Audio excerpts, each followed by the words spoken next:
From Las Vegas, this is 13 Action News live at 3:30. Right now on 13 Action News live at 3:30, a warning for travelers, what you need to know before booking your next vacation. Plus, 4 people are rescued after a scary situation inside an elevator shaft.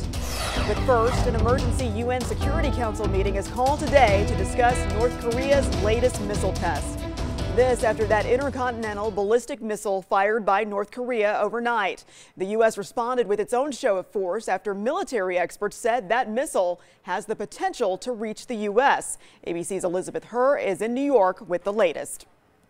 The United Nations holding an emergency meeting with the U.S. demanding global action in response to a global threat from North Korea. Make no mistake. North Korea's launch of an ICBM is a clear and sharp military escalation and the threat to all nations in the region and beyond. As Americans celebrated on July 4th, North Korea successfully launched a 2-stage intercontinental ballistic missile that fired some 1,700 miles straight into the sky. But experts say had the North Koreans angled the trajectory for distance, not height, the missile could travel well over 4,000 miles, meaning it could reach the U.S. mainland. So when does this happen? A year, 2 years, maybe 3. But we need to remember we have consistently underestimated the progress of the North Korean program. The U.S. responded by performing joint military exercises with South Korea, firing a volley of short-range missiles into the waters off the coast of the Korean peninsula. President Trump so far blaming China for failing to restrain North Korea, tweeting, "So much for China working with us." This as North Korean leader Kim Jong-un continues to taunt America, saying this was a package of gifts on Independence Day and the final step in creating a confident and powerful nuclear state that can strike anywhere on Earth. For now, North Korea is vowing no negotiations. And according to a top American commander in South Korea, the only thing keeping the U.S. from going to war with North Korea right now is self-restraint. Elizabeth Herr, ABC News, New York.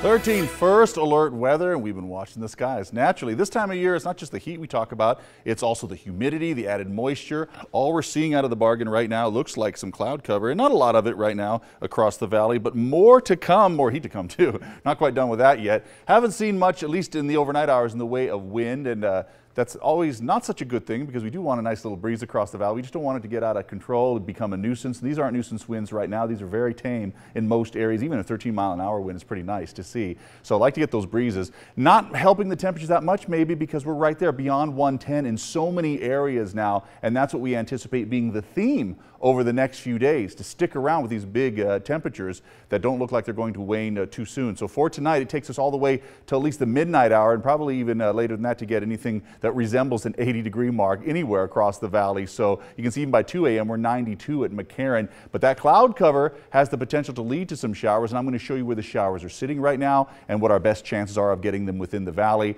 and how many days worth we could actually see them. I think the chances are improving for us. I'll show you that in the 13 first alert forecast just ahead. It was the president's first 4th of July in the White House, and he and the First Lady, Melania, hosted a picnic on the lawn for the military families. But it wasn't all celebrations, as protesters gathered to call for the impeachment of the president using a different tactic. So the people will take back the streets of the U.S. Do you hear the people sing, singing the songs of angry men? It is the music of the people. Well, you might recognize that song. Demonstrators sang "Do You Hear the People Sing" from Les Miserables. The event was organized by American Take Action.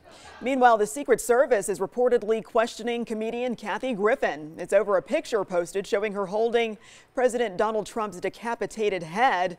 Griffin was reportedly interviewed by the Secret Service for over an hour yesterday. Griffin apologized for the photo. It sparked backlash online and also led to her being fired from various appearances. The suspect in an airport stabbing attack in Flint, Michigan makes an appearance in court. The man faced a preliminary hearing at the federal courthouse in the city. He's been charged with violence at an international airport after police say he stabbed an airport police officer last month. Lieutenant Jeff Neville is expected to recover. Investigators believe the suspect is a lone wolf attacker motivated by hatred for the U.S. The suspect has lived in Canada for the last decade. An apartment is seen engulfed in flames after a man reportedly put a propane tank in his car and then purposefully drove into that building. Police say the driver was upset because of a fight he had with the woman who lived there. 13 people were displaced, but thankfully no one was hurt. In consumer news at 3:30, your face could be the key to your next iPhone. Apple reportedly is working on facial recognition to unlock the devices rather than fingerprints. Bloomberg News says Apple is also testing eye scanning to augment the system. The new system is said to be faster and more accurate than fingerprint sensors. And back here in the Valley, several fireworks shows went off without a hitch last night, and one of the biggest shows was put on by Station Casinos at Red Rock Resort. A lot of prep work was put into that special choreographed show. Vibrant colors lit up the sky for about 10 to 15 minutes straight, while music played in the background. The City of Henderson's fireworks show lasted for 18 minutes. This was the first year it was held at Heritage Park to accommodate larger crowds, which was necessary. The city estimates more than 1,000 people were there to enjoy that show. We've heard of ride sharing, where strangers pick you up to take you to some nearby destinations. But there's a new thing called car sharing. It allows you to rent cars from strangers at an airport. We'll explain all of the details coming up. Plus, we've heard it all before about the good and bad things about coffee, but can it help you lose weight? One author says yes. And don't forget to download KTNV Mobile. It's in the App Store and in Google Play. It's free and it lets you watch 13 Action News video anywhere that you have mobile service. In today's Healthy Living, Americans drink an average of more than 3 cups of coffee a day, spending over $13 billion on brews a year. Well, now a new book, The Coffee Lover's Diet, says that it could help you lose weight. ABC's Maroski Vacampo has more. For coffee connoisseurs, a cup of joe is no joke. It's a matter of fine taste. You say that coffee is the new red wine. Well, it's the new red wine because there are more taste elements in coffee than there are in red wine. Just this tremendous number of aromas. But according to Dr. Bob Arnott, who sells coffee on his website, coffee doesn't just smell good, it's good for you too. While studies have shown an association between drinking coffee and lower mortality rates from some diseases, researchers haven't proven that it's the coffee that's causing those health perks. But Dr. Arnott says Java can jumpstart weight loss and recommends adding several cups of coffee to his low-calorie, balanced diet. First of all, it's going to increase your metabolism a little bit. You know, you'll burn 100 or so more calories with the caffeine. It does help to sort of take fat out and use it during exercise. It does improve the intensity you can exercise at. But Arnott notes some need to take their coffee with a grain of salt. If it makes you stressed, anxious, or sends your heart racing, scale back or switch to decaf. I always tell people, be aware of your caffeine levels and what you can tolerate. Still, for those who can handle it, Arnott says the biggest coffee boost will be to your mood. You're just going to feel great when you're losing weight as opposed to awful. Here's to coffee. To coffee. Cheers. Cheers. And that was Maroski Vacampo reporting. If you book your vacations online like a lot of Americans, listen up. We have a warning for travelers why one person says she and her family had to switch from a condo to a nearby hotel room.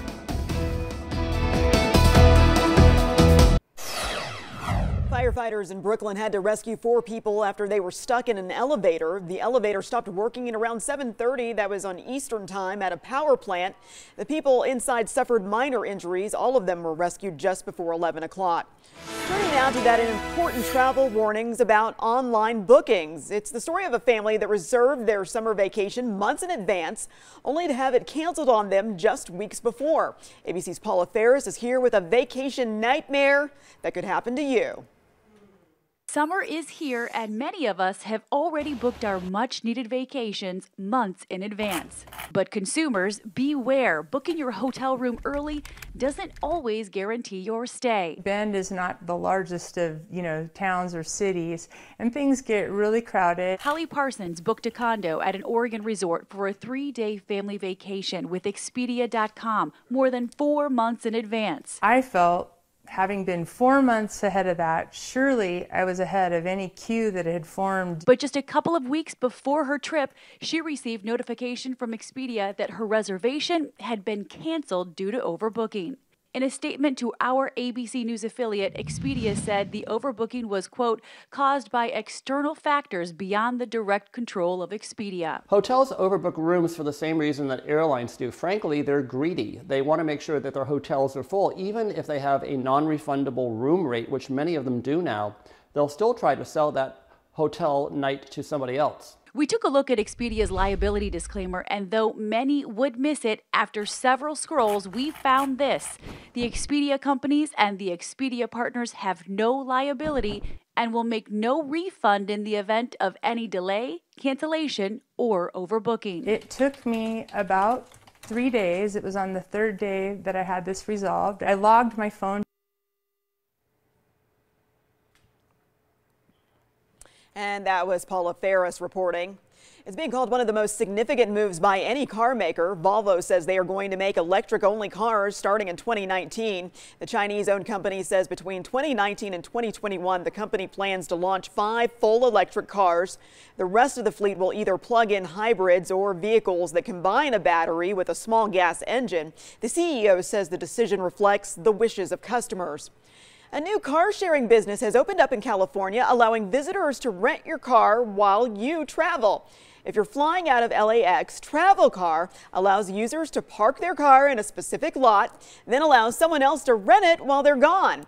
Then you get paid based on how many miles the renter uses your car. Now, if the thought of someone else using your car makes you nervous, the company says they have you covered. We have our $1 million insurance policy that will protect an owner of a vehicle against any types of damage that happens to the vehicle. And when you return to the airport, your car is waiting for you, freshly washed. You can reserve the vehicles via the Travel Car app, its website, or by phone. And now we want to check in with 13 First Alert Chief Meteorologist Brian Schofield. I don't know, that's kind of sketchy, right? Yeah, I just don't want it damaged, period. The fact that you want to fix it after, just none. I don't want any damage. All right, I don't know. What do I know, right? I'm not advanced thinking. Giving you the first alert right now, although the air quality has changed for us. We were talking about a little bit of the smoke and certainly the dust, certainly the smoke from last night's fireworks made the air quality in the moderate category. But certainly most of it will be good for tomorrow, even though you're seeing unhealthy for sensitive groups. That's just the ozone portion of it. But in general, we'll be talking about some decent air quality tomorrow once this all mixes out. But sometimes high pressure gets overhead and just kind of stifles the atmosphere. Take a look at some of the areas around the valley. These are some cams all the way around beyond the valley, too, out to Beatty as well. For really McCarran Airport, we're still looking at 111 degrees. Southwesterly flow, so a nice brisk wind there. Definitely looking at Mount Charleston right there at 88 degrees. Looks pretty good, but we're seeing some of that cloud cover move in, and very soon we will be shifting the flow instead of more of a southwesterly flow, more southeast. But let me show you what's bubbling up down to the south. We've been talking about a first alert, giving you the first alert on when the next batch of moisture will be here. You can see the cloud cover still outside of the valley, the bulk of it, and this is where all the moisture is streaming in. A lot of this is hitting the ground, just moist enough to get that southerly draw coming up. So this just gives you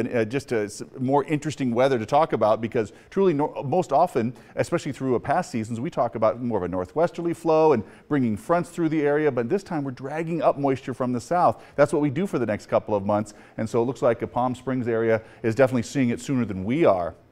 But we'll have our chance too. But it's quite a distance away. It's going all the way up through 29 Palms as well. So their upper deserts are actually seeing a little bit of that moisture. We will not likely, you folks in Pahrump will not likely, but we'll be watching it and tracking it for you. What we will get out of the bargain looks like some added cloud cover. Let me show you how the moisture definitely stays away from here, but pushes through Southern California. Some of that deeper, darker greens right there, that's the deeper moisture. We don't quite get that, but we do get some of the cloud cover from it. We need some of that low-level moisture to push in to really make a difference. That's the humidity. When we're talking low-level moisture, we're talking the humidity you'll feel that could generate, get lifted and could generate some showers and even some thunderstorms, but most of the deep moisture stays out of the way even through the weekend.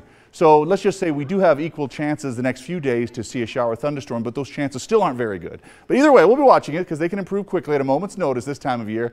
See, some of those temperatures haven't changed very much since yesterday, have they? No, not at all. We're still looking at temperatures hovering around 110 degrees across the area. Mountain's Edge, 111 for tomorrow. Definitely looking at Green Valley at 111 as well. So really some impressive highs for this, even for this time of year, because this is above normal. Here's what we should be seeing. Take a look at our next 7 days. Get an idea that temperature should be lower than these numbers. This is not what we should be seeing. What we should be seeing is next week. These are more on track with normal, not so much these. So for the next many days, we're talking 110, 111, 112. Back to you. All right, thanks, Brian. We'll be back with a look at today's top stories and a final check of your forecast. Before we head to break, here's a look at tonight's ABC primetime lineup. It all starts at 8 with the Goldbergs. At 8:30, it's Speechless. At 9, Modern Family. At 9:30, American Housewife. At 10, To Tell the Truth. And then keep it right here for 13 Action News at 11.